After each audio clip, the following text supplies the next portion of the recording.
I'm Casey. And I'm Fallon. And this is Render the Darkness. Hi. Hello. Okay, so the last case that I did, I covered the Taunton State Hospital. And in that case, I was inspired to do this case. So this case is on Jane Toppan, aka Jolly Jane. Interesting name. Her life was just interesting. I'm not even going to lie to you. This case is not formatted the way my cases are normally formatted because I was just like, I don't know why, but I was just fascinated about her as a person. I shouldn't have been, but I was. My brain just wanted to know more about this person.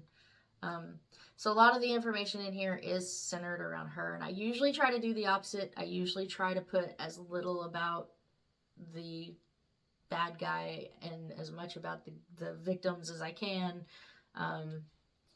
But this one's kind of written backwards from that. So just a heads up. So we're just going to jump right into it. Born Honora Kelly on March 31st, 1854. Possibly 1857. I only found one source that said that one, but as always, just in case, I'm including it. But based on her childhood events timeline, I'm going to go with the 1854, just because it's most likely the more accurate year with the way things play out. Okay. Yeah. So she was born in Boston, Massachusetts. And no, this isn't part of our 50 States series, technically. But I guess it's kind of like an extension to a case from that series. Yeah. Like I said a minute ago, my last case was on the Taunton State Hospital, and as I said in that case, this was definitely going to be my next case because they're definitely connected. So, kind of, I guess. Anyways, back to the case. Getting distracted. Her mother's name was Bridget Kelly, and her father's name was Peter Kelly. She had two sisters that I could find information on. I did read in a few sources that she actually had three, but if she does, I could find literally nothing about a third sister, not even a name. So, the two I could find information on, their names were Delia and Nellie. Unfortunately, Honora's mother would pass away from tuberculosis when she was only 4 years old, leaving her and her sisters in the care of their not-so-stable father. Peter was known to be a bit of an eccentric fella, to say the least. In fact, his nickname around town was, quote, Kelly the Crackpot, end quote. That's never good. Yeah. Yeah, he had a little bit of a reputation. So he did take care of the girls for a few years after their mother's passing, but eventually caring for small children by himself kind of proved to be nearly impossible for Peter. I mean, the man could barely take care of himself, let alone children. And this is what brought Peter to leave Honora and Delia, the two younger girls, in the care of the Boston Female Asylum. And also, from what I read, a week after leaving the girls there, Peter would attempt to sew his own eyes shut. Oh. From what I read, he successfully sewed one shut, but didn't quite make it fully on the second one. Why? Because he had problems. He just wasn't 100%. But how? I don't know. I don't know. But needless to say, the girls would never see or hear from their father again. Despite the fact that the asylum is in the word asylum is in the name, the Boston Female Asylum was more like a girls' home or an orphanage for girls, kind of in a way. It would take girls in that either didn't have parents or who had come from a bad situation that was bad enough the facility could feel confident that they would most likely never see the parents of the child again. In fact, to ensure that, they actually required the parents dropping off their kids to relinquish any ability to come back and get their children. No. Well, it was different times. I know, but Late no. 1800s, just different times, So, I mean, it was that Great Depression zone, and times were tough for a lot of people back then. And they just couldn't afford to... It just was a struggle for some people back then. or they had some health and or mental problems of their own. You know, people died very young back then. There were a lot of diseases that ran rampant back then. There were lots of reasons why somebody might think something like this was a better option. But the reason that they did that, the reason they had the parents to do that is because the ultimate goal to admitting one of your kids or one of your girls to the asylum was to train the girls up and get them ready to be sent off to live a life of servitude for other families in need of caretakers. So like sewing, cooking, house cleaning, things like that is what they were taught and trained to do. So that's kind of why they didn't want the parents to come back, because they knew they were going to sign the kids off to somebody else, and they didn't want any issues with their new family from the old family. So they didn't usually let kids leave the facility until they were at least age 11 to ensure enough training had taken place and that the child had reached an age of maturity enough to know manners and understand kind of what their place was within the new home. But we're going to talk a little bit about Honora and Delia's time at the facility. And when I say a little bit, I mean a little bit, because there's just not a tremendous amount of information out there on their time or experiences while they were in the asylum. But I can tell you that in case you hadn't put together her last name yet, Kelly, it's Irish. And so were Honora and Delia, which by no means granted them any favors in that time frame and location. People were very, very prejudiced against the Irish.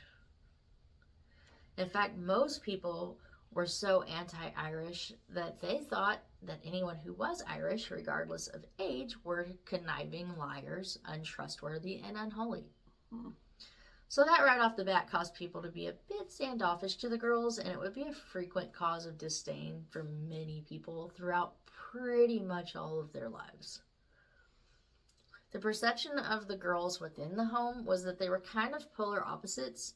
Delia was described as kind of a wanderer who kind of stayed to herself and often talked to herself, whereas Honora was outspoken, joyful, adored by everyone once she got settled in. She would regale everyone with her stories. She was determined and hardworking. She was hell-bent on doing everything correctly. She was ambitious. She aimed to please always. She was even known to take on extra chores and tasks pretty regularly, as long as everyone was praising her and acknowledging her for her work and how great she was. But as one very specific occasion would prove, if she wasn't getting that praise and glory, she reacted a completely different way. In this particular occasion, she was kind of going around and spreading rumors, and she was kind of lying about another girl, and when she got caught doing this, she was disciplined accordingly, and after that, everything kind of seemed to be resolved for now. Honora would end up being placed in the home of Anne C. Toppan. Anne had actually gone to the asylum in search of a ward or servant to help tend to her home, and Anne was looking for someone who could tend to her home that was of a younger age, because Anne had a daughter. Her name was Elizabeth, and she didn't want anyone who was older or the same age as Elizabeth, because she was concerned that it would create jealousy between the girls. Okay. So she wanted Elizabeth to be the older one, because she thought that, if she were the younger one, the older one would dominate over. So that's when Honora, who was 8 at the time, was placed with Anne. When Honora was initially told she'd been placed, she wasn't thrilled about the idea of it, because her little sister would be left behind. And also, the asylum was the most stable thing she'd known, and the fact that she was adored at the asylum, she kind of had a routine. She had friends who she considered sisters.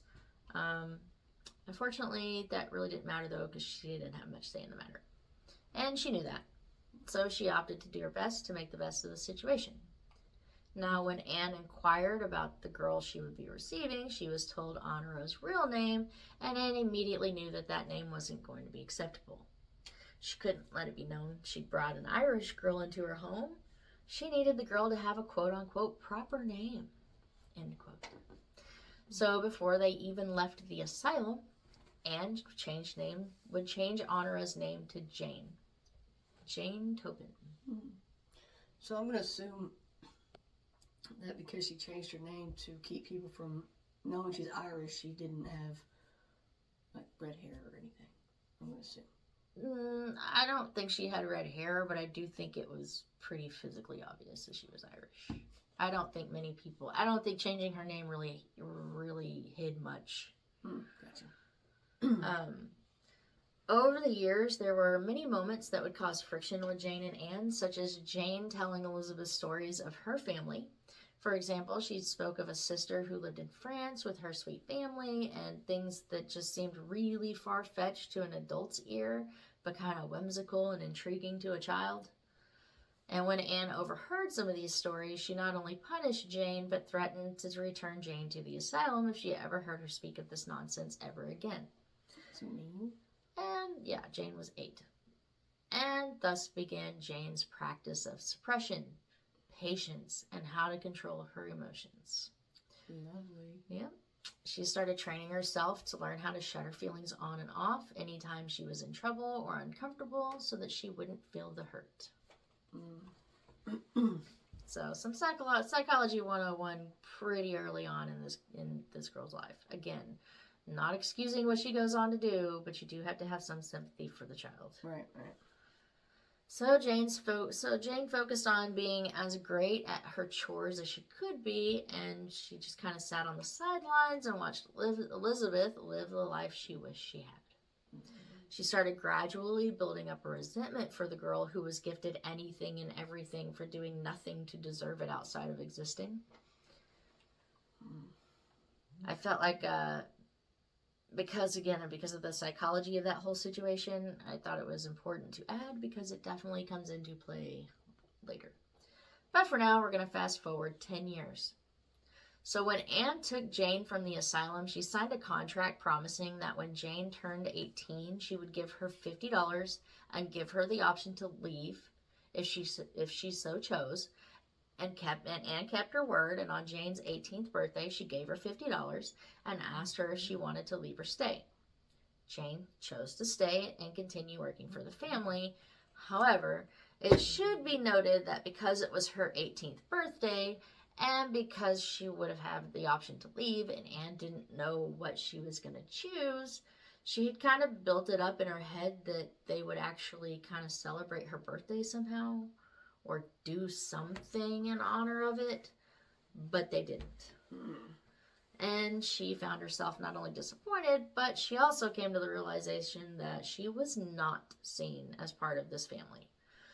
Even though she had kind of convinced herself over the years that she was. I mean, she'd been with them for 10 years at this point. Anyway, so she basically concluded that they didn't hold her on any higher of a standard or platform than a servant, and that's all she was ever going to be to them. So she just accepted that as her role and continued working for them. And as, Anne got older, she got sicker and she got weaker, which meant Jane started getting more confident and more comfortable because it was much less likely she would face much physical discipline at this stage in Anne's life. One day, Anne would send Jane to the textile store to get new fabric for curtains or something she wanted to change in the house. Either way, this is when Jane would meet a man named Tom Higgins. He was filling in for the lady who normally ran the front of the store because she was pregnant and not feeling well. He seemed immediately taken with Jane. He asked her about her and her life and who she was before she worked with the Toppans, which no one had ever done before. And he didn't care at all about her being Irish because he too was Irish. He spoke with an accent that Jane hadn't heard since her father when she was 4 years old. So she was immediately smitten. And long story short, Jane would become a woman right there that night. After the fact, Tom would promise to come get Jane and ask Anne for her hand in freedom. And Jane went back home and waited for Tom to keep his word, but weeks went by with no sign of Tom.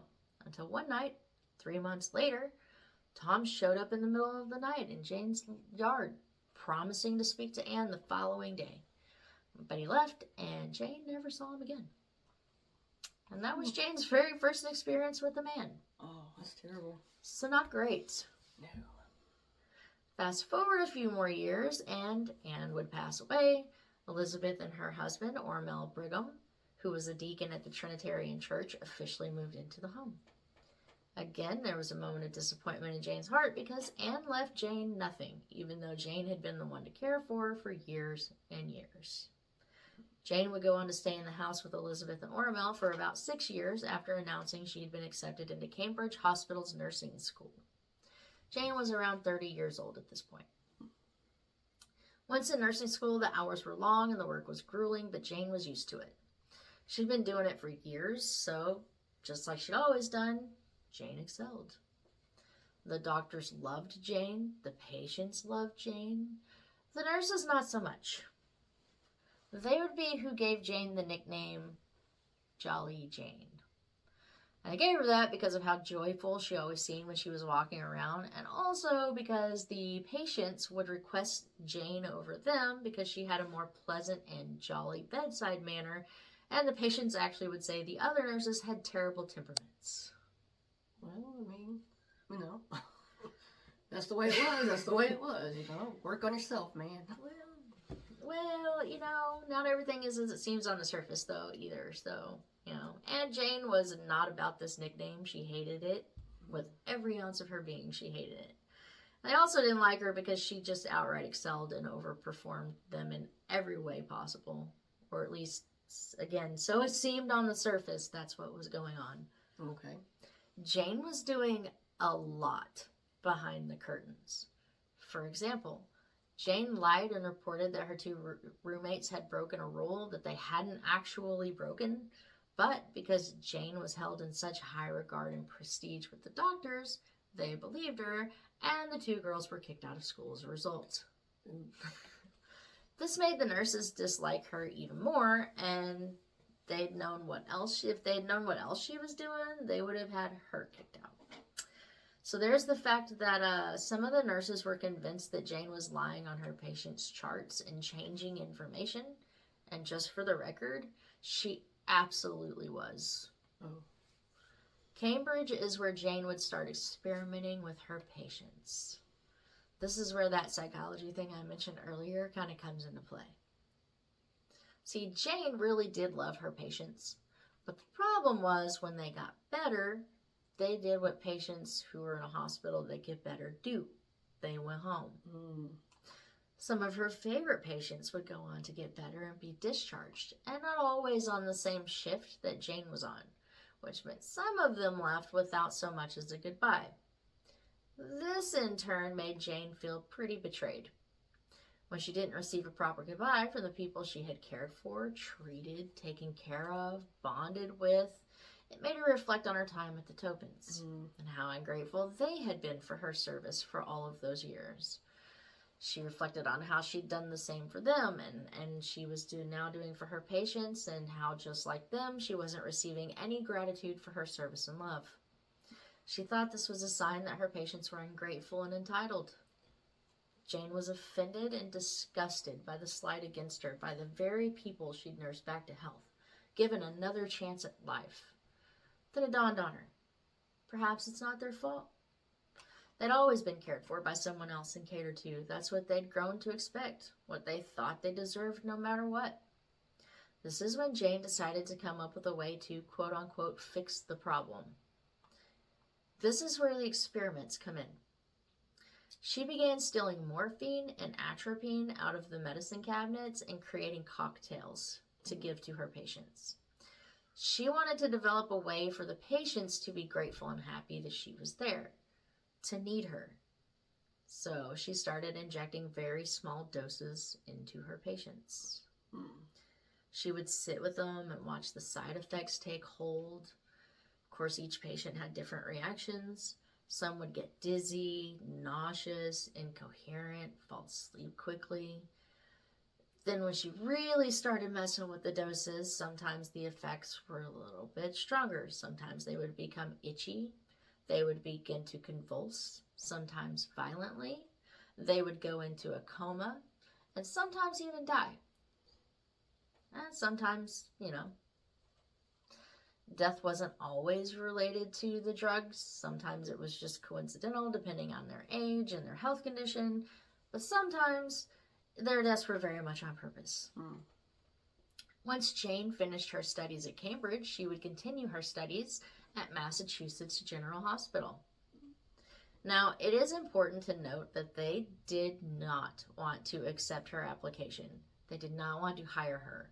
The hiring nurse disliked Jane right off the rip. But Jane's test scores, combined with all of the prestige references from the doctors at Cambridge, all giving high-standing recommendations, they really didn't have a choice but to hire her. This would prove to be a fatal decision for several people at the hospital. That brings us to the victims. It wouldn't take long after beginning work at the hospital that her experiments began to become sloppy, as she was no longer choosing her victims based on how much she wanted them to need her, but rather which ones made her life harder and which ones complained the most. Oh. Then it became an experiment in how close she could bring someone to death and still bring them back to life, which she would later say was her favorite part. Watching something slowly sink into death and then jerking them back to life. Oh my gosh. Yeah. So back then, killing someone was kind of a lot easier, especially in the medical field, than it would be today, of course.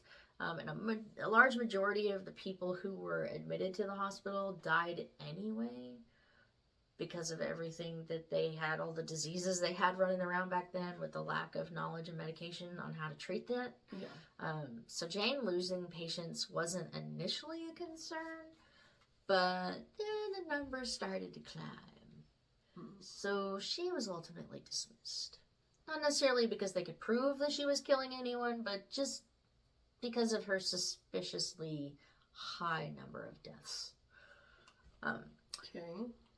As for who her victims actually were at Cambridge and the hospital, there's really no proof at any of those two locations specifically who her victims were.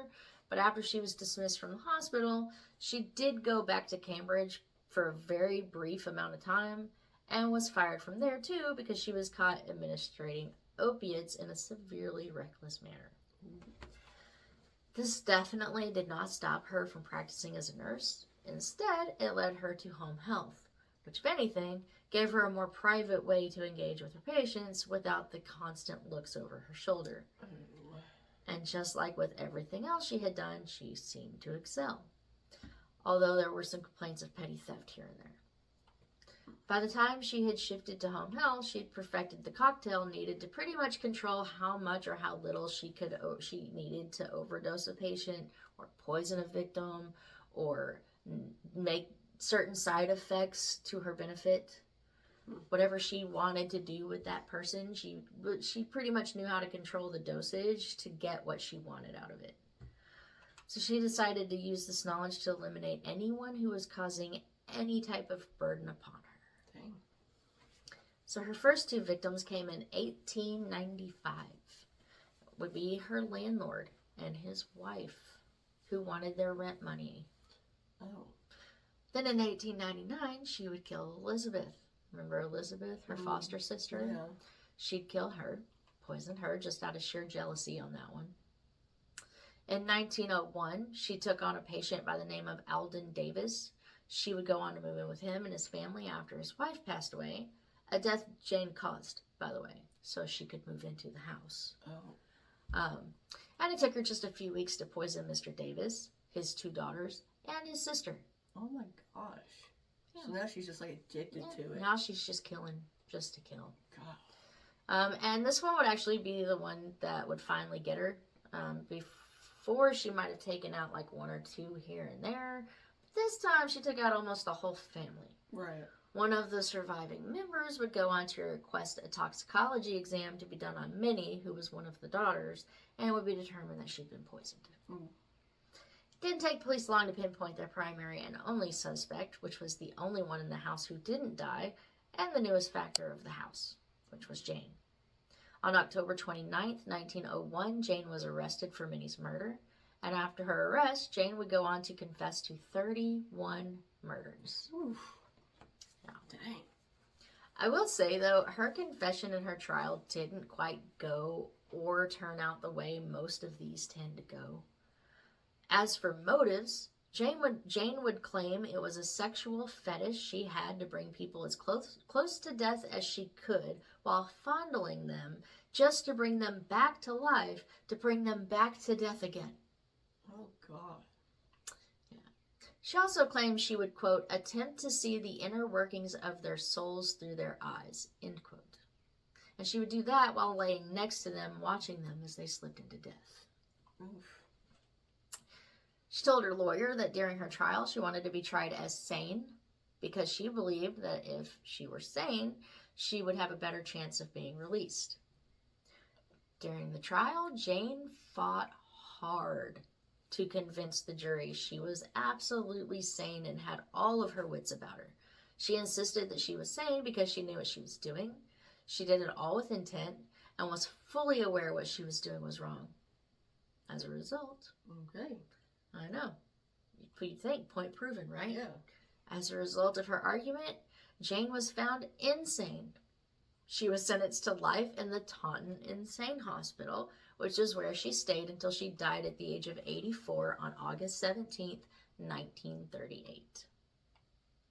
Now, I don't know if she actually committed 31 murders as she claimed, but here's a list of victims that have been directly linked to Jane's claim that she killed them. We have Israel Dunham, patient, died on May 26, 1895 at the age of 83. Lovely Dunham, patient, died on September 19, 1897, aged 87. Elizabeth Brigham, foster sister, died on August 29, 1899 at age 70. Mary McNear, patient, died on December 29, 1899, age 70.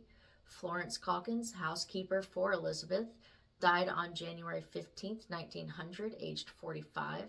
William Ingram, patient, died on January 27, 1900, at age 70.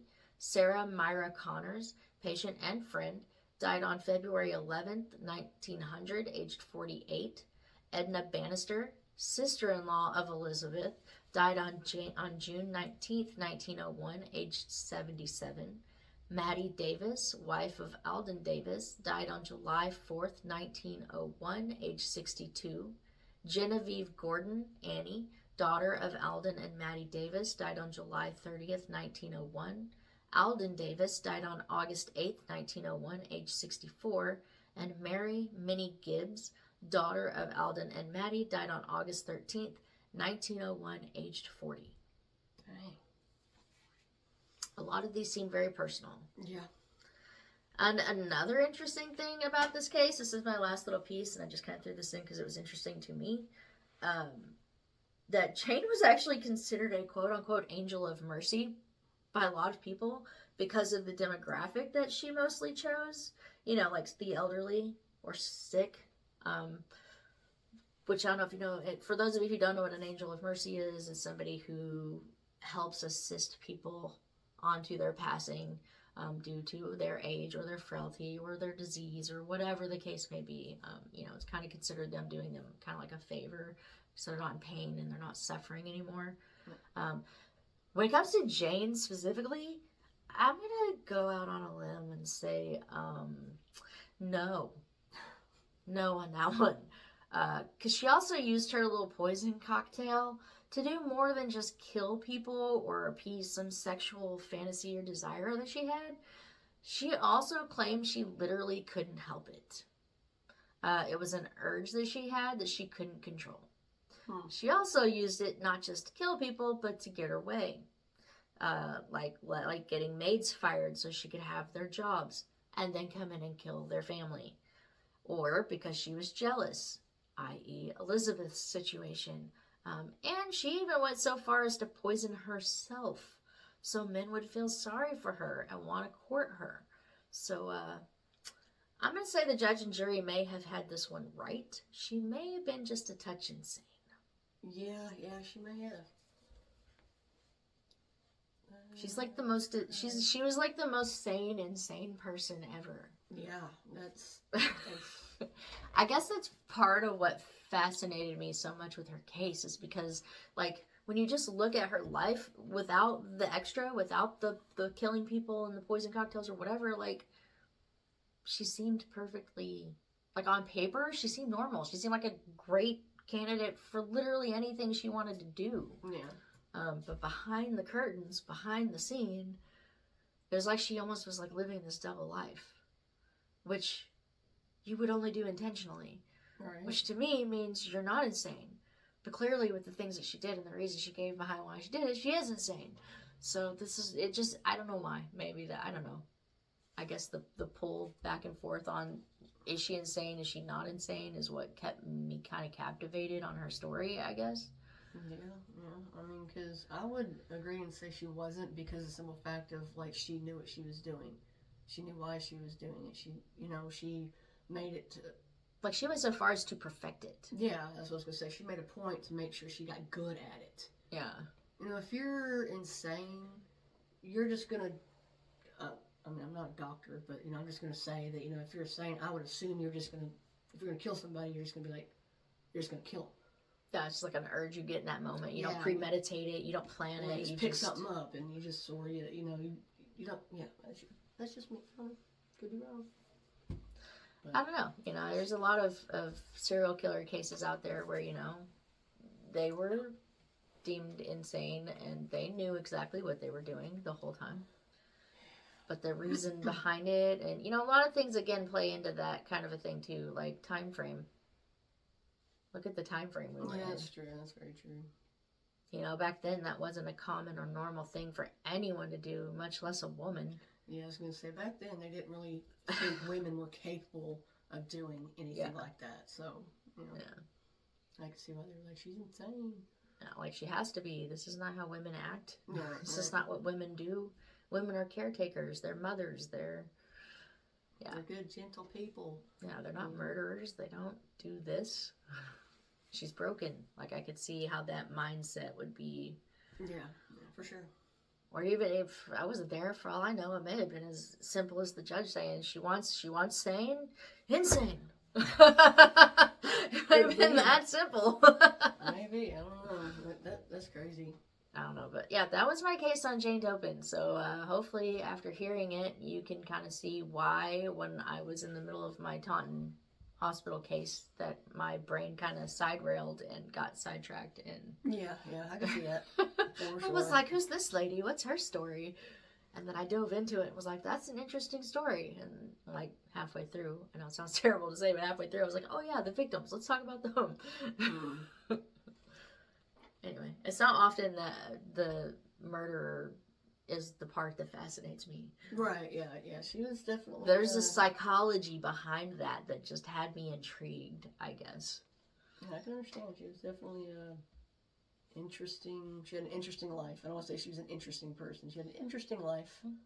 Very, very interesting life. Very evil person, but... Yeah. Well, thank you for that. It was definitely interesting. That was my case on Jolly Jane. And it was a lot longer than we've been doing recently, so sorry about that. But hopefully you enjoyed it anyway, and you stuck through the whole thing, so... Anyways, that's it for this time. We'll see you on the next one. Bye! Bye!